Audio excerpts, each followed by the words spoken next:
नमोऽस्त्वनन्ताय सहस्रमूर्तये सहस्रपादाक्षिशिरोरुबाहवे सहस्रनाम्ने पुरुषाय शाश्वते सहस्रकोटियुगधारिणे नमः। अद्य विष्णुसहस्रनाम स्तोत्रस्य षड्विंशतितमः श्लोकः, 26th श्लोक। तत्र तृतीया चर्चा। रुद्रः रुद्रो बहुशिरा बभ्रुर्विश्वयोनिः शुचिश्रवाः अमृतशाश्वतस्थाणुर्वरारोहो महातपाः इति विषये चर्चितम्। तर्हि रुद्रः इति विषये चर्चितम्। रुद्र शब्द के बारे में चर्चा किए थे। बहुशिराः इति विषये किञ्चित् चर्चितम्। बभ्रुः इति विषये चिन्तनीयम् आसीत्, किञ्चित् चिन्तितं। बभ्रुः इति विषये अपि, इसके बारे में भी चिंतन की पुनः अग्रे चिन्तनीयम् अस्ति। रुद्रः इति यः रोदयति सः रुद्रः, जो रुलाने वाला है वही रुद्र है। बहुशिराः, बहुत सारे सिर वाला। तत्र एतत् सर्वं कथम् इत्यादि चर्चितम्। अद्य विश्वयोनिः इति विषये चर्चयामः। विश्वयोनिः, विश्वस्य कारणत्वात् विश्वयोनिः, विश्व के कारण होने के कारण इसका नाम क्या है? विष्णु का नाम विश्वयोनिः। तर्हि विश्वस्य विश्वं नाम किम् इति चर्चितं पूर्वं।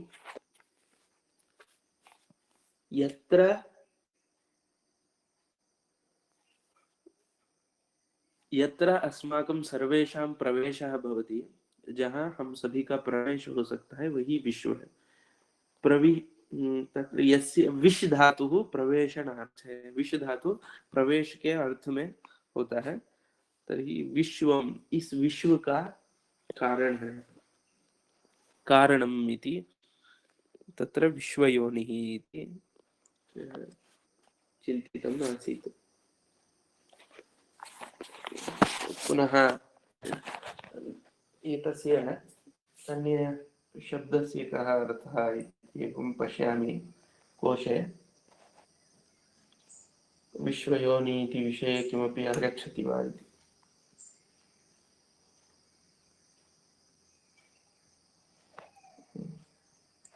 पुनः अग्रिमः नाम शुचिः श्रवाः इति।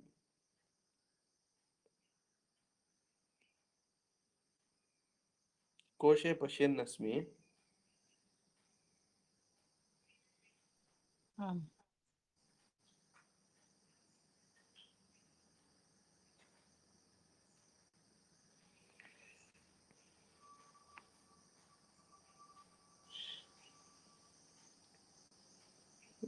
आङ्गल मलयालम तत्र योनिः इति शब्दः पुल्लिङ्गे अस्ति, स्त्रीलिङ्गे अपि अस्ति। यौति संयोजयति इति योनिः। यौति यौति यौति इत्युक्ते संयोजयति इति।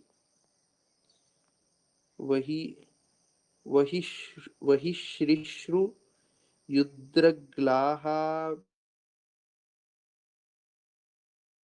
त्वरिभ्यो न किमपि अस्ति सूत्रम्।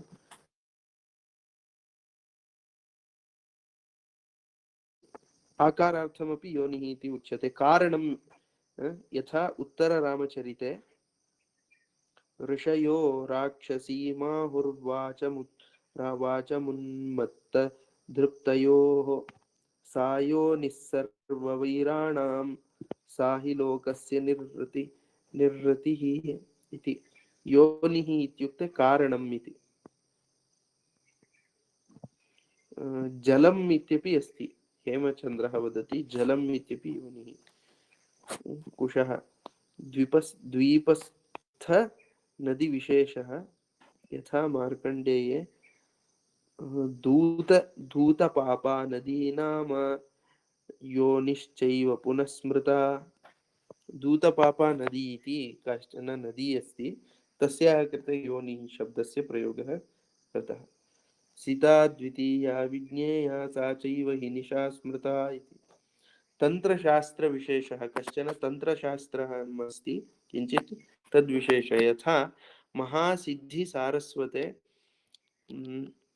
मतिमान् नैव तप्येत परार्थेषु कदाचन, मतिमान नैव तप्येत परार्थेषु कदाचन, परार्थों के विषय में कोई बुद्धिमान ताप नहीं पाता है। ईदृशी बुद्धिमास्थाय मम कर्मणि कुर्वते, ऐसे बुद्धि को लगाकर कर्म करते हुए, तिर्यग्योनिम न गच्छेत मम लोकाय गच्छति। तिर्यग्योनिम, तिर्यग्योनि इत्युक्ते तत्र प्राणियोनिः इति। तिर्यक् इत्युक्ते तिर्यग् इत्युक्ते यथा भूमेः समानान्तरं यथा प्राणिनाम् एतद् भवति खलु, बैक्बोन् कथं भवति, मनुष्याणां बैक्बोन् स्ट्रेट् भवति, तत्र प्राणिनां बैक्बोन् तिर्यक् भवति। इत्युक्ते स्ट्रेट् इत्युक्ते तत्र भूमेः समानान्तररूपेण भवति प्राणिनां, तत्र तिर्यग्योनि इति तदर्थं प्राणियोनिः इति। प्राणियोनि के लिए तिर्यग्योनिं न गच्छेत, वैसे योनि को नहीं जाना चाहिए। मम लोकाय गच्छति, तादृशः, ऐसे बुद्धि को जो लगाकर कर्म करता है वो तिर्यक योनि को नहीं पाता है, मेरे लोक को आता है। एवं तत्र महासिद्धि सारस्वतम् इति अस्ति। इति वराहपुराणे योनिगर्भमोक्षण नाम अध्यायः। इत्युक्ते मतिमान् नैव तप्येत परार्थेषु कदाचन, दूसरों के अर्थ में कभी संताप नहीं होता है, क्रोध लोभ मोह कुछ भी नहीं होता है दूसरों के परार्थों में, वैसे बुद्धि को जिसको है वो मेरे पास आता है। पुनः योनिः स्त्रीलिंगे अस्ति पुल्लिंगे अस्ति, स्त्री योनिः इति एकं, भग योनि प्रकृति इति पर्यायशब्दानि सन्ति। पर्यायशब्दः भगं योनिर्द्वयोशिष्णो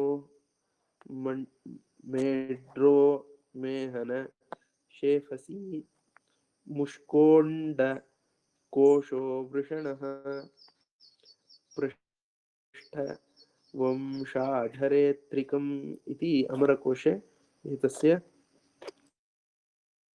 विवरणमस्ति। पुनः मण्यादीनाम् उत्पत्तिस्थाने आकरे इति, मण्यादीनाम उत्पत्ति स्थाने, मणि आदियों का उत्पत्ति स्थान जो है उसको भी योनि कहते हैं। पुनः कारणे रीजन अथवा कॉज इत्यादिषु योनि।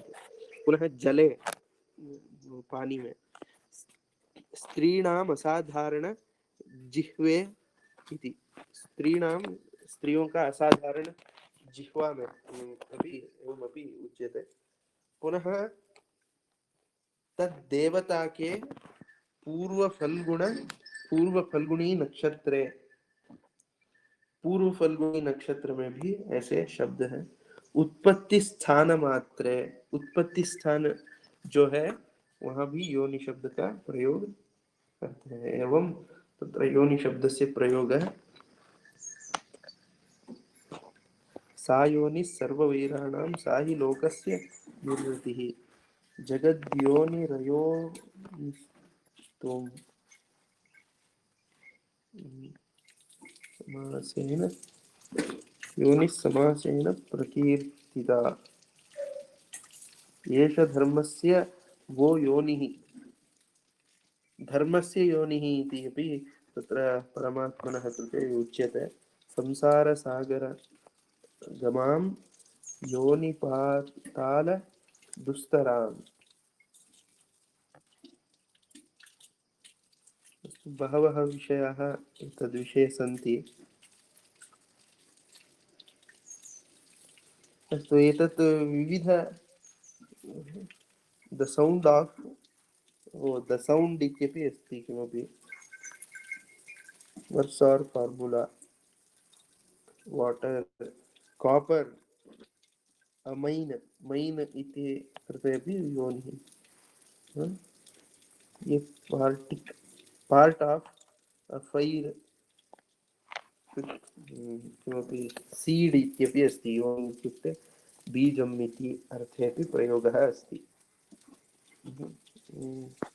अस्तु भवतु विश्वयोनिः इति विषयं वयं पश्यन्तः स्मः विश्वयोनिः इति शब्दे कथम् अस्माभिः चिन्तनीयम् इति विश्वस्य कारणम् इति तत्र एकं ब्रह्मसूत्रम् इति एकः ग्रन्थः अस्ति ब्रह्मसूत्रम् इति ब्रह्मसूत्रम् इति विषये यदा चिन्तयामः तत्र प्रथमः सूत्रं भवति लघु लघु सूत्राणि सन्ति छोटे छोटे सूत्र में वो ग्रंथ रचित है लघु लघु सूत्राणि सन्ति ब्रह्मसूत्रम् इति तत्र प्रथमं सूत्रमस्ति पहला सूत्र अथा तो ब्रह्म जिज्ञासा इति अस्ति तत्र अभी ब्रह्म जिज्ञासा करना चाहिए अतः ब्रह्म जिज्ञासा कर्तव्या अच्छा ब्रह्म जिज्ञासा अभी ब्रह्म जिज्ञासा करना है अतः ब्रह्म जिज्ञासा कर्तव्य क्योंकि ब्रह्म जिज्ञासा क्यों करना है तत्र अधुना वेदाध्ययनं कृतं शास्त्राध्ययनं कृतम् अथवा सम्यक् रूपेण तत्र जगति वयं समागताः किंतु ब्रह्म किमस्ति सबसे बड़ा क्या है सर्वस्माद् उत्तमम् उन्नतं किमस्ति इति जिज्ञासा अथ करणीया अभी करना चाहिए एवं अग्रे वदति तत्र द्वितीयं सूत्रम् अस्ति जन्मादि अस्य यतः क्यों ब्रह्म जिज्ञासा करना चाहिए ब्रह्म जिज्ञासा किमर्थं करणीयम् इति चेत् जन्मादि अस्य यतः अस्य जगतः जन्मादि इस दुनिया का जन्मादि जहां से होता है उस ब्रह्म का जिज्ञासा करना जन्मादि अस्य यतः यतः मतलब जिससे इसका जन्मादि होता है ये तो जगत जन्मादि इत्युक्ते तत्र षड् भाव विकाराः इति उच्यन्ते छह भाव विकार होता है जायते वर्धते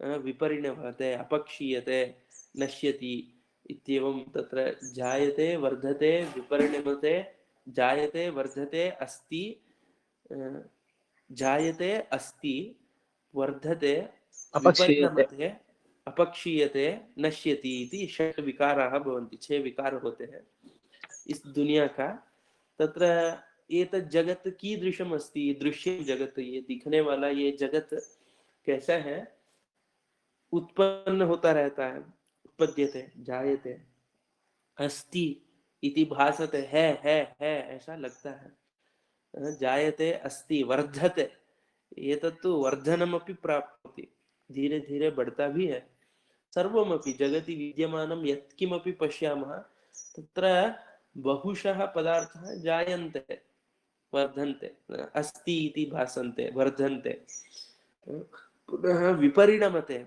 अन्यथा परिणामं प्राप्नोति अपक्षीयते दूसरा परिणाम को पा लेता है इत्युक्ते स्वरूपमेव भिन्नं भवति वर्धनं प्राप्य प्राप्य भिन्नं स्वरूपं प्राप्नोति अपक्षीयते क्रमशः क्रमशः क्षयमपि प्राप्नोति पुनः नश्यति इति नाशमेव प्राप्नोति सर्वान्ते इत्येवं षड् विकाराः भवन्ति छह विकार होते हैं ये तत् जन्मादि अस्य जगतः जन्मादि यतः भवति कहाँ जहां से होता है उस ब्रह्म का जिज्ञासा करना है अथा तो ब्रह्म जिज्ञासा जन्मादि अस्य यतः इस दुनिया का जन्म कहाँ से होता है एतत् जिज्ञासा करना है एवं पुनः किमर्थं जिज्ञासा करणीया फिर क्यों जिज्ञासा करना है शास्त्र योनित्वात् एतत् शास्त्र योनिः तत्र ब्रह्म जिज्ञासा कर्तुं किम कारणम् अस्ति ब्रह्म जिज्ञासा के लिए क्या आधार है शास्त्र योनित्वात्। ये शास्त्रों में कहा गया है जिज्ञासा करना है, अथवा शास्त्राणां तत्र एतद्विषये अहं सम्यक् व्याख्यानं कर्तुं न शक्नोमि। अच्छा सूत्रों को अच्छे तरीके से समझ कर कहना होगा। शास्त्र योनित्वात् तत्तु समन्वयात् इति चत्वारि सूत्राणि भवन्ति, 4 सूत्र होता है। तर्हि ब्रह्मा अस्ति इत्यत्र किं प्रमाणं, क्या प्रमाण है? तत्र शास्त्राणि सन्ति इति। शास्त्रयोनित्वात् ब्रह्म जिज्ञासा कर्तव्या।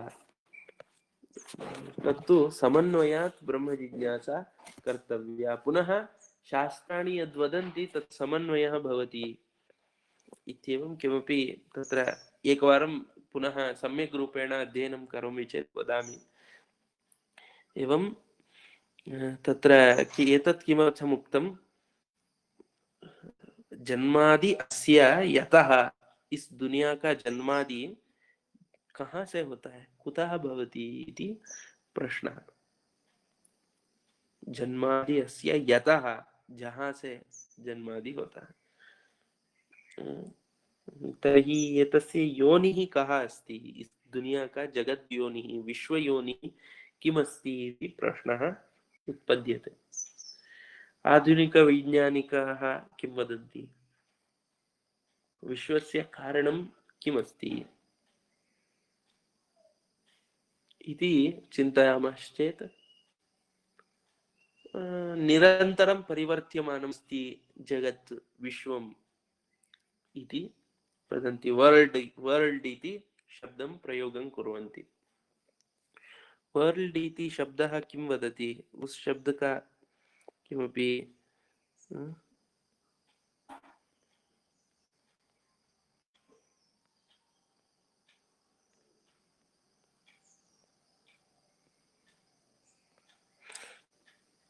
वर्ल्ड इति शब्दः root word,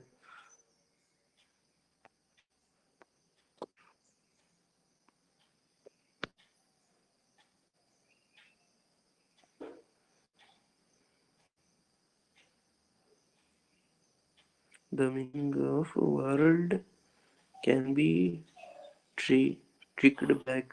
Old English Veyorld, which is a compound of for meaning man and age. Therefore, the original sense world was rootly age of man or human existence इति अस्ति। तत्र मूलतः एतस्य वर्ल्ड इति शब्दस्य मूलार्थः एवं एज ऑफ मैन अथवा human existence इत्यर्थे प्रयोगः कृतः इति अत्र अस्ति। Therefore, the original sense of world was roughly age of man or human existence. Here are some detailed breakdown. Old English Veyorld. This is the direct ancestor of the modern English word world. Wer means the first part of the word wer referred to human beings. ALD, the second part of ALD signified time or a period of time, meaning putting them together. Word Veyorld meant the age of man or human existence within a specific period of time इति। World इति शब्दस्य एवम् अर्थः अस्ति। तस्य प्रयोगं वयं विश्वम् इति कुर्मः, किन्तु विश्वम् इति शब्दस्य प्रयोगः किञ्चित् भिन्नम् अस्ति। जहाँ सब कुछ प्रविष्ट है वही विश्व है। यत्र सर्वं विशति तद् विश्वम्।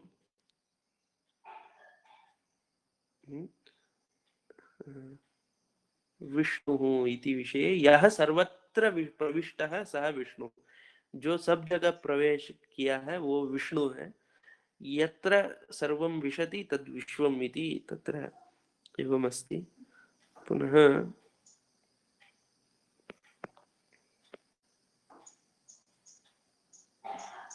विश्वयोनिः इति एकवारम् एवमेव अन्विष्य पश्यामि।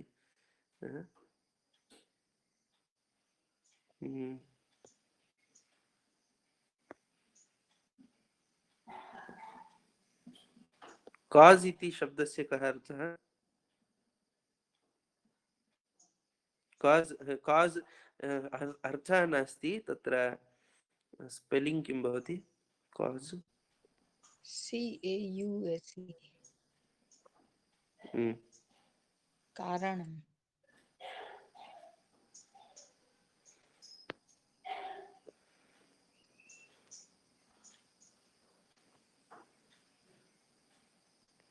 अहम् एवमेव लिखामि कास् आफ् वर्ल्ड एक्सिस्टेन्स् इति। पश्यामि किम् आगच्छति। The most widely accepted scientific explanation of the universe existence is Big Bang theory. This theory proposes that the universe originated from extremely hot dense point that expanded rapidly and cooled down over a million of years, eventually forming the structure we see today, including galaxies, stars, and planets.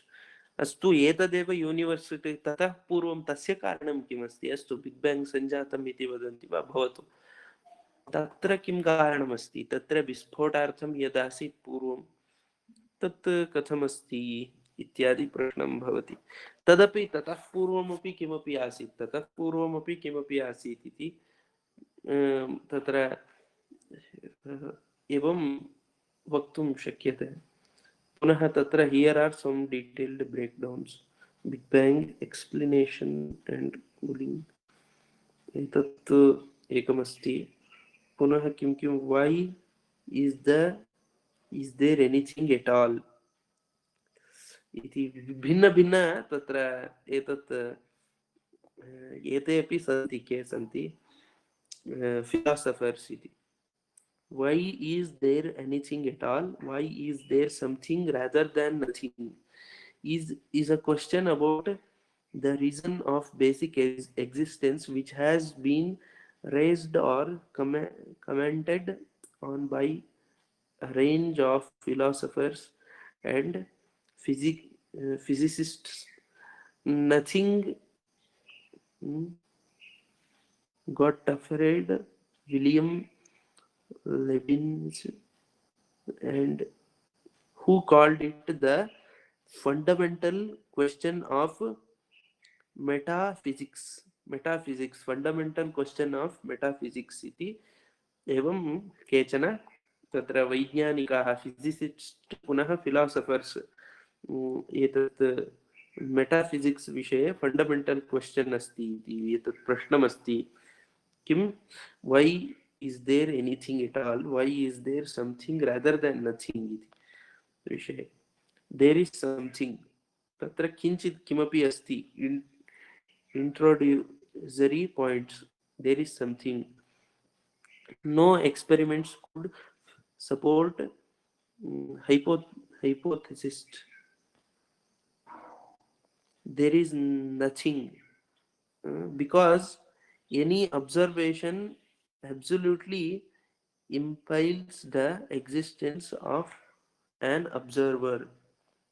इत्युक्ते observer अस्ति इति भासते, observe जायमानं किमपि अस्ति इति तु भासते, कुछ तो है ऐसा तो कन्फर्म है। देयर इज समथिंग, किंचित् अस्ति इति तु निश्चितमस्ति। तर्हि विश्वयोनिः इति चिन्तयामः चेत् विश्वम् अस्ति वा इति चिन्तनम् अत्र, अथवा किमपि अस्ति, किमर्थं know experiment could support the hypothesis there is nothing, किमपि नास्ति इति वक्तुं किमपि कर्तुं न शक्य, किमपि आधारः नास्ति, कुछ भी नहीं है, ऐसा कहने का आधार कुछ भी नहीं है। किमर्थम? Because any observation obviously implies the existence of an observer. Observation कर्तुं कश्चन observer भवितव्यमस्ति, exist भवेत् इति। ऑब्जर्वर को होना जरूरी ही होता है ऑब्जर्वेशन करने के लिए। एवं तत्र उच्यते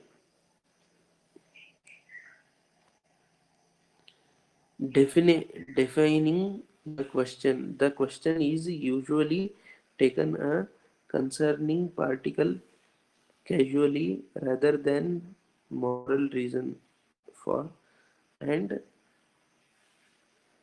totally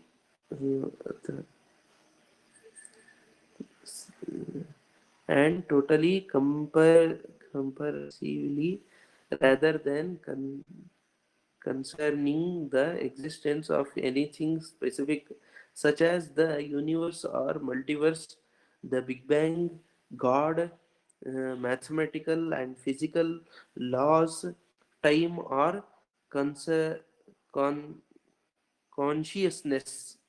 एवं विविध रीत्या तत्र उच्यते। मल्टीवर्स, भिन्न भिन्न जगतः इत्यादि विषये। पुनः बिग बैंग थियरी एतस्य कारणम् अस्ति, गॉड इति। पुनः मैथमेटिकल फिजिकल लॉस, टाइम और कॉन्शियसनेस। कॉन्शियसनेस इत्युक्ते यत् तत्र चैतन्यम् इति अपि एवमस्ति। It can be seen as an open metaphysical question rather than a search for an exact answer. On time scale, the question does not include the timing of when anything came to exist. कब ये सब exist में आया है? जन्मादि अस्य कदा संजातम् इति। The question does not include the timing when it can somehow suggest the possibilities of an infinite regrets.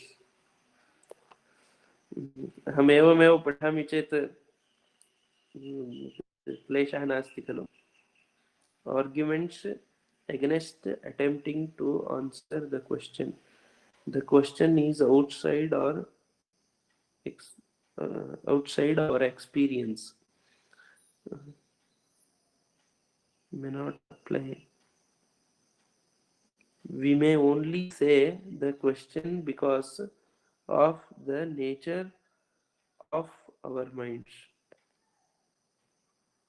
The brute fact approach. The question may impossible to answer इति। केचन तत्र भिन्न भिन्न विषयं वदन्ति। Something may exist necessarily. किमपि अस्ति इति अवश्यमस्ति।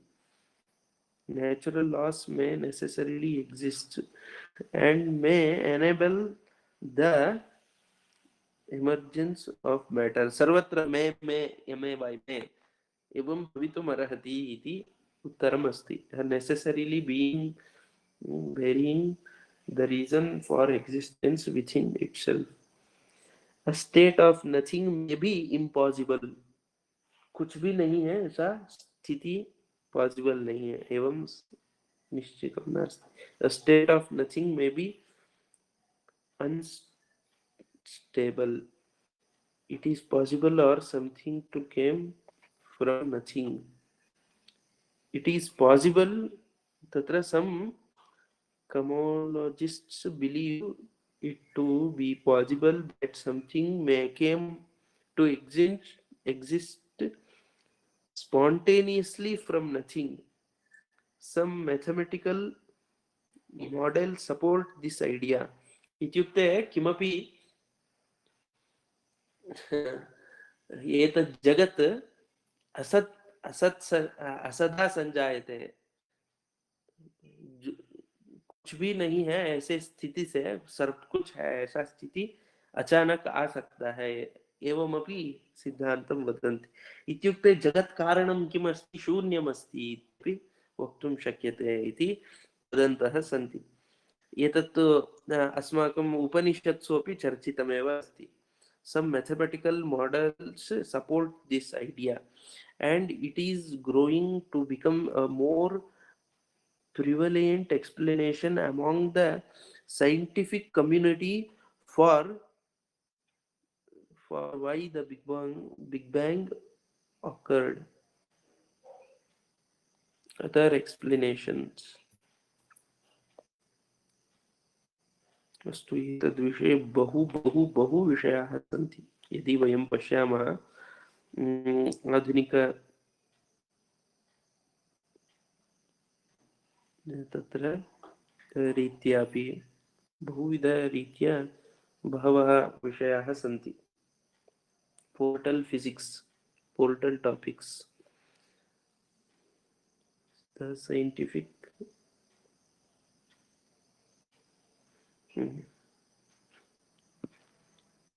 एतत् आधुनिक विज्ञानं तत्र जगत् कारणं किम् अस्ति इति पश्यामः चेत् तद्विषये बहुविधचिन्तनम् अस्ति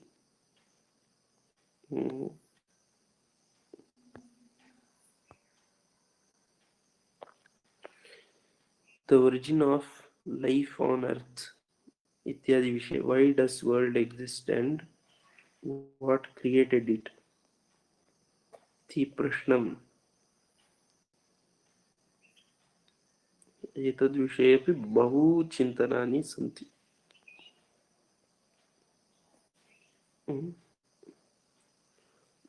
तर्हि कथम् एतत् सर्वं चलति किमस्ति तस्य विश्वयोनिः अस्ति विश्वमस्ति तर्हि तत् जायते वर्धते विपरिणमते अपक्षीयते इत्यादि अस्ति तत्र कारणं किम् अस्ति मैथ्स् इति वदन्ति वा भवतु अस्माकं मैथ्स् सम्यक् रूपेण वयम् अवगच्छामः वा गणितं मैथमेटिक्स किमपि अस्ति तदनुगुणं चलति इति उसके अनुसार सब कुछ चल रहा है तर्हि तदेव विश्वयोनिः इति यदि चिन्तयामः हमें मनुष्य शरीरे मनुष्य बुद्धि शक्तौ संपूर्णं समग्रं गणितस्य स्वरूपं वयं जानीमः वा पूरा मैथमेटिक्स हम जानते हैं क्या नास्ति तर्हि न जानीमः इति वक्तव्यं मैथमेटिक्स भी हो नाम दातुं शक्यते गणितं विश्वस्य योनिः मैथमेटिक्स अथवा फिजिक्स इति स्वीकुर्मः चेत् तदेव योनिः फिजिक्स अनुसारं तत्र मेटाफिजिक्स इति किमपि वदन्ति तदस्ति तेन एतत् सर्वं भवति तत् नियमः एतत् जगतः कारणम् अस्ति इति फिजिक्स के जो नियम है वही दुनिया का कारण है तर्हि फिजिक्स नियमाः ये सन्ति ते सर्व सम्यक् वयं जानीमः वा पूर्णरीत्या पूरा हम जानते हैं क्या संपूर्णरीत्या नास्ति किंचित् अल्पं जानीमः थोड़ा ही जानते हैं तर्हि विश्वयोनिः इति यदस्ति तद् ब्रह्मा महदस्ति बड़ा है अस्माकं बुद्धि मनोबुद्धेः सामर्थ्यं तत् प्राप्तुं साक्षात् अस्ति इति वक्तुं न शक्यते उसको हमारा मन और बुद्धि उस बड़ी चीज को पहचान सकता है ऐसा नहीं हो सकता तत्तु सुलभं नास्ति इति गणितमेव जगत् कारणम् इति वदामः चेदपि पूर्णतया ज्ञातुं न शक्यते किमपि बिग बैंग इति वदन्ति पूर्णतया वदन्ति वा नास्ति ततः अपि पूर्वं किमपि अस्ति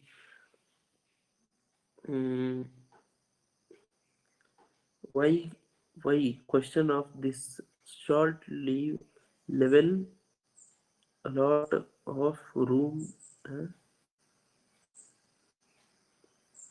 अहम् आङ्ग्लभाषां सम्यक् न जानामि किन्तु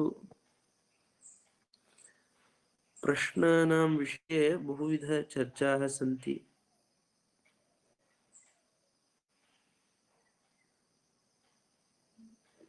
Why does universe exist?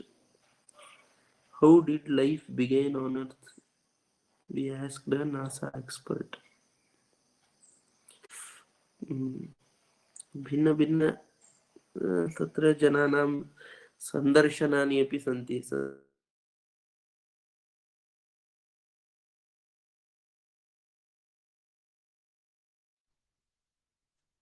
न श्रूयते, किमपि न वदति खलु?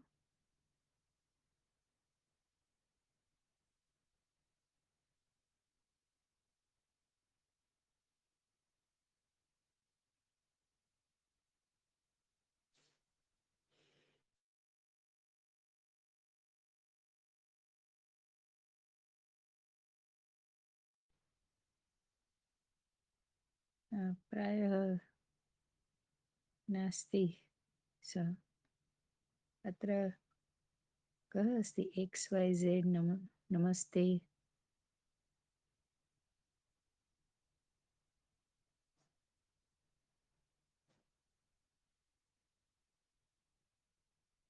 अस्तु, अहं समापयामि वा? किमपि वक्तुम् इच्छति वा? XYZ अत्र कः अस्ति?